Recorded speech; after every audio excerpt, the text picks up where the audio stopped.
Goldman Sachs. You've heard the name. For well over 150 years, it's been pretty much synonymous with money, with power, and with Wall Street itself.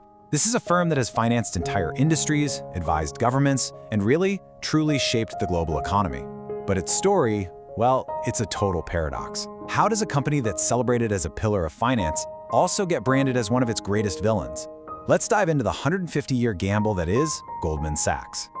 See, to really get Goldman Sachs, you've got to understand its two completely conflicting identities. On the one hand, you have the pillar of global finance, right? The innovator that brought giants like Sears and Ford's to the public market. But on the other hand, it's the great vampire squid, a name that has become a symbol for Wall Street's darkest impulses.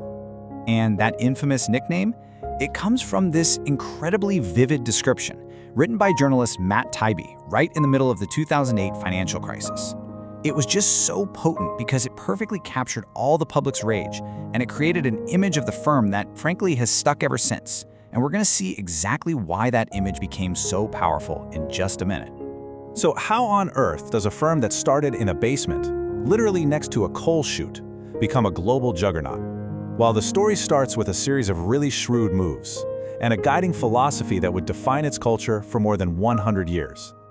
I mean, just look at this trajectory. It's kind of staggering. In 1869, Marcus Goldman starts a one-man shop. Just 37 years later, the firm is pioneering the modern IPO by taking Sears public. You fast forward to 1956, and now it's leading the Ford IPO, which was one of the largest in history at the time.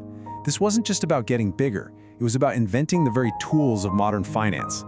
For decades, the firm was guided by this surprisingly cynical-sounding idea: be long-term greedy.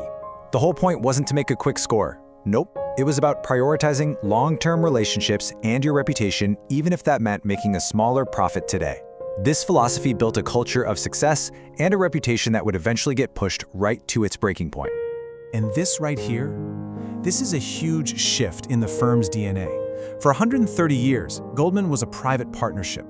The partners were investing their own money. They had real skin in the game. But when the firm went public in 1999, everything changed. All of a sudden, they had access to enormous amounts of public capital, but they also had a new master: the relentless, unending pressure of quarterly earnings reports. And that new pressure, well, it pretty much set the stage for the single most defining event in the firm's modern history, the 2008 financial crisis. And this is where that whole vampire squid narrative really takes hold. At the very heart of the controversy was this one central charge, that while Goldman was selling these complex mortgage securities to his clients, its own traders were secretly making massive bets that those exact same products would fail. Critics called it what it was: a fundamental, totally unavoidable conflict of interest. And the scale of that bet was just mind-blowing. A handful of traders inside Goldman made a $4 billion profit in 2007 alone, just by betting against the subprime market. They saw the crash coming, and they positioned the firm to cash in on it, while a lot of their own clients were on the losing side of that very same trade.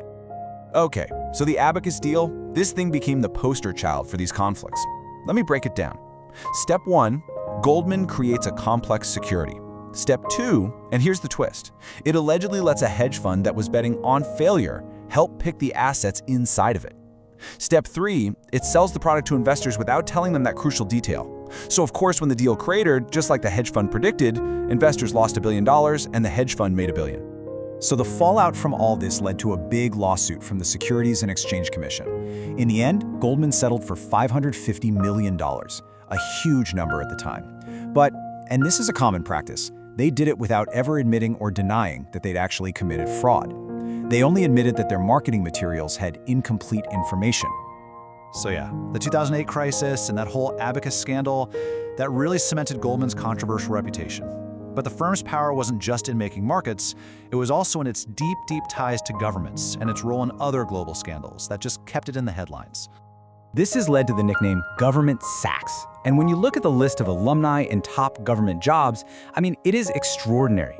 3 of the last several US Treasury secretaries came from the firm. And this isn't just an American thing, it's a global phenomenon. You have former partners leading Italy, the UK, and the European Central Bank. This constant flow of people between Wall Street and Washington has sparked some really fierce debates about conflicts of interest and, who really holds the power. And trust me, the controversies did not end in 2008. In the 1MDB scandal, Goldman helped a Malaysian sovereign wealth fund raise billions of dollars. The bank earned an enormous $600 million in fees, but a huge chunk of the money they raised was later stolen in a massive corruption scheme. For its role in all of that, Goldman paid a staggering $2.9 billion fine, the largest ever under the U.S. Foreign Corrupt Practices Act. So, facing this really damaged reputation, the firm has recently made a pretty surprising pivot. With products like Marcus Personal Loans and its partnership on the Apple Card, Goldman is trying to move from Wall Street to Main Street. It's a whole new venture into consumer finance, a world away from its traditional power base of giant corporations and governments. Which, of course, brings us right back to our central question. Is Goldman Sachs an essential engine of capitalism, a pillar that funnels money to where it can do the most good? Or is it a power so vast that its interests don't always line up with society's, a vampire squid, like its critics would say? After 150 years, the answer to that is still one of finance's great debates.